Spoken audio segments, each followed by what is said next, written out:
you always hear about these huge miracles, and I definitely had a lot of those. The mission field in Hawaii is so strong. There's so much work to be done. I know my brother, for example, he's serving in Europe right now and is just having a really hard time. And if you are obedient and you work hard, you will always see success. You know, there's always work to be done. We would tract a lot during the day, but we definitely were placed in the paths of those prepared individuals. And there's so many people that are so willing and ready to accept the gospel. A few stories. One of my favorites, we call him our 25-day miracle boy. His name is Isaiah. This was in my second area.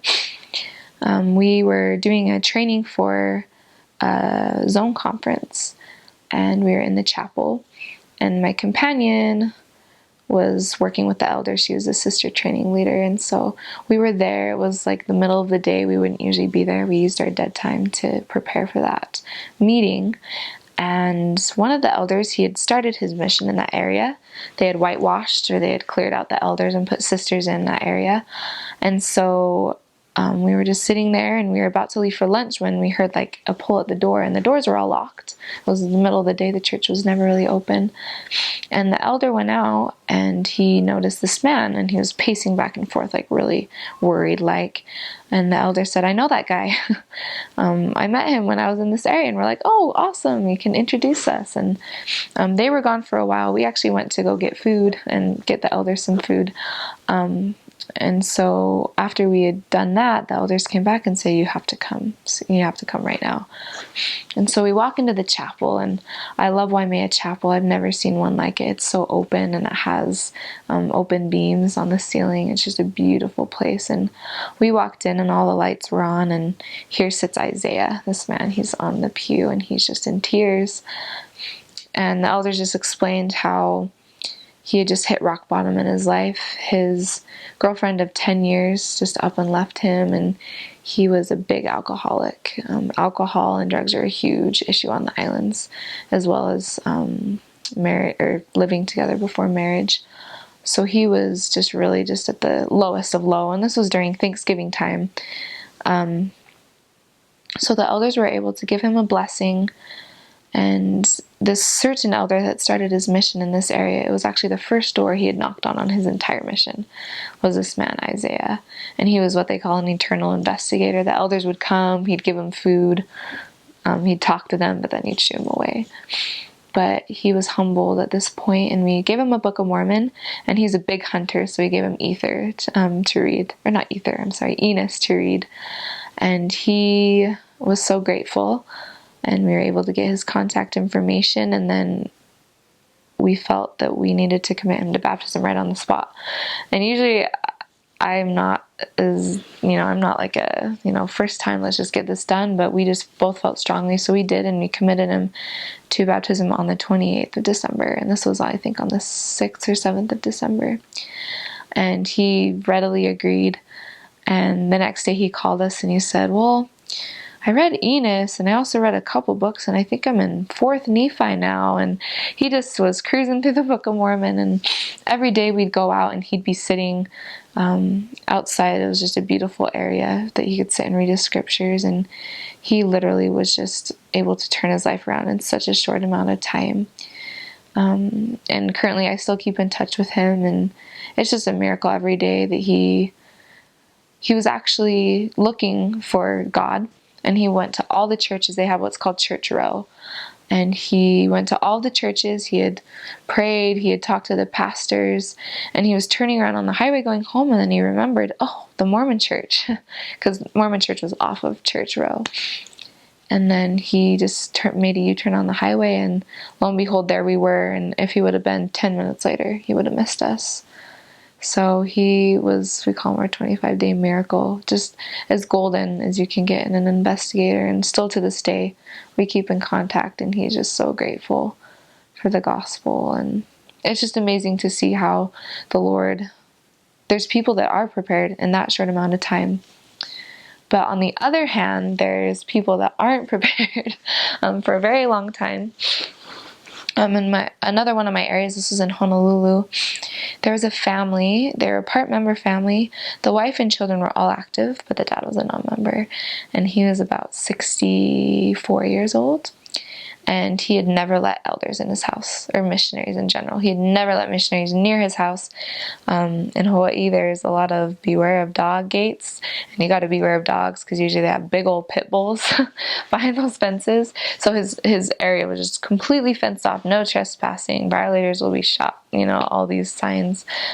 But the girls before me, the sisters before my companion and I, were able to get his number, and we're correlating via text with him. And then we were able to get into his home and begin to teach him. And there was a lot of sacrifice put into that on both of our ends. He was definitely had to be very humble to accept the gospel because he knew so much about it. He would go to church with his wife, but he just would not accept baptism. And we were able to sacrifice a lot of things in our personal lives, little favorite sins, that we gave up and sacrificed for John. His name is John, and we were able to work with him, and through many miracles, the area was actually going to be shut down because there was no work to do, and he kept it going because we were able to work with him, and my next companion and I were able to see him baptized. And it was amazing because at his baptism, he came out of the water, and the first thing he said is, I should have done this 50 years ago. Because he had first got introduced to the church just as like a 12-year-old boy. And so I think it's so interesting to know how many missionaries knocked at that gate with a huge beware of pit bull sign, just thinking that they're failures because they'll never get to this man, that people are prepared in God's time. And so you'll see a bit of both. In Hawaii, there's a lot of it's like a generation gap. All the grandmas got their grandchildren baptized, and then the grandchildren never went to church after that. And so there's a lot of less active part member families. So these grandmas' grandchildren, their families are not members. And so many times you would work where the mother or the father was a member and the rest wasn't members. And so they know the missionaries, and it takes a lot of time and thought and effort, but there's a lot of great things to be done that way. I think another big miracle that happened was in my last year. This was just a few weeks, about a month before I went home. There was this family. This family is amazing. The Pagdilau and Aken family. The bishop of our ward was Bishop Aken, and his family was in the ward adjacent to ours, and they're the Pagdilau family. And the Pagdilau family, she was a member. She was reactivated. She was less active for most of her life. Her children were both baptized and also reactivated, and her son went on a mission. But her husband would not budge with the church. And halfway through his son's mission, he decided to be baptized. And his son was so thrilled, of course, but the dad said, I'm going to wait for you to baptize me. And the son said, no, don't. I want to be sealed to you when I get home. And so that family made a lot of amazing changes that happened much before I got into that area. And they were able to be sealed just after I got into that area. And another family, part of their family was not at the sealing, but at the temple. Auntie Sarah, she was Bishop Aken, our bishop's auntie. So auntie, uncle, everyone's auntie and uncles. It's basically someone that you look up to. In this case, he was the nephew. He was the actual nephew of Auntie Sarah. And she was from Las Vegas. Her and her husband, Uncle Hano, were from Las Vegas. And she was in town. She just felt like she needed to come to Hawaii. And she got a really good job. And so she was there. And she was very, very spiritual. She just was so special to teach. And at first we thought she was a member because she came to gospel principles and was participating more than any of the members were, and saying just how she bore her testimony was so beautiful. And our bishop pulled us aside and said, I'd like you to start teaching my auntie. And we're like, oh, we were very surprised. We thought she was a member, and we taught her, and she just was able to accept the gospel so readily. It was amazing. But her husband, Uncle Hano, he came into town for a few weeks. And when he came to town, he was very skeptical of the lessons. We had them in Bishop Akin's home, and so it was a wonderful environment, and Uncle Hana was kind of in the corner like, like, sure, okay, this stuff. But Bishop invited him to watch these videos, like the Joseph Smith video and things of that sort, over a weekend when the whole family was gone, but Uncle Hana was home by himself. And over that weekend, he completely transformed. We came back and he had watched all these videos and was just completely awestruck by the gospel. And he didn't understand it. He has such a pure heart. He didn't fully understand, but he was knowledgeable that it was a good thing. And so we began teaching them together, and we were working towards their baptism date. And it was very special because the day they had chosen was significant for their family. And also Uncle Hana would be leaving back to Vegas the next week. So we were on a time constraint, and we had taught them all the lessons, and everything was going well. And then at the last moment, we figured out that there were some unforeseen issues with the interviews. Obviously, the people who are baptized, they have to be worthy. And so we were just heartbroken because here's this beautiful couple. They wanted to be baptized together, their special day. Everything just seemed to fall apart. We called our mission president, and he came to our assistance, and he was able to interview them. And through an amazing chain of events, they were able to be baptized on that day. The atonement is so very real, and it completely changed those people's lives. And at the baptism, Auntie Sarah, she got up and she bore her testimony, and she said, "Mark my words, a day from today I will be in the Laie temple." She's like so driven to go through the temple. And so my companion and I are planning on flying out later this year to see their sealing. And it was just, I don't know, it was a miracle. Just that they were so prepared. Yeah. And I have one more I just thought of as well. So sometimes in your mission, your mission in your area isn't your area, but it's your companion. Sometimes you're put with people, and also you're over people that truly need your help. And so really a lot of missionary service is serving other missionaries. You don't really think about that much. You think about the members and the people. A big part of being a missionary that I think a lot of missionaries don't realize until they get to the field is serving not only the people but other missionaries. You really do. The elders and sisters become your brothers and sisters in the field, and it's a close and special bond that you cannot replicate anywhere else. And sometimes your mission is your companion or those that you serve around. And I was able to experience that several times. Sometimes the Lord puts you with somebody that you don't quite agree with. And I absolutely loved every single one of my companions. But that is how you have to go into each companionship, is just saying, I'm going to love this person no matter what. It's just, our mission president always referred it to marriage. You just have to think about it that way. And there was one particular companionship that we struggled off and on. And there was a really breaking point in our companionship where things just kind of exploded. And I think everyone goes through that at some point in their mission, and it's natural. And we were really at a standstill. We just couldn't work with one another. But we were able to talk about it and put our differences aside and focus on the people. And we had this high watermark goal for a while per transfer. So that's how many baptisms we wanted in a transfer. And this certain high watermark seemed a little outlandish for the area.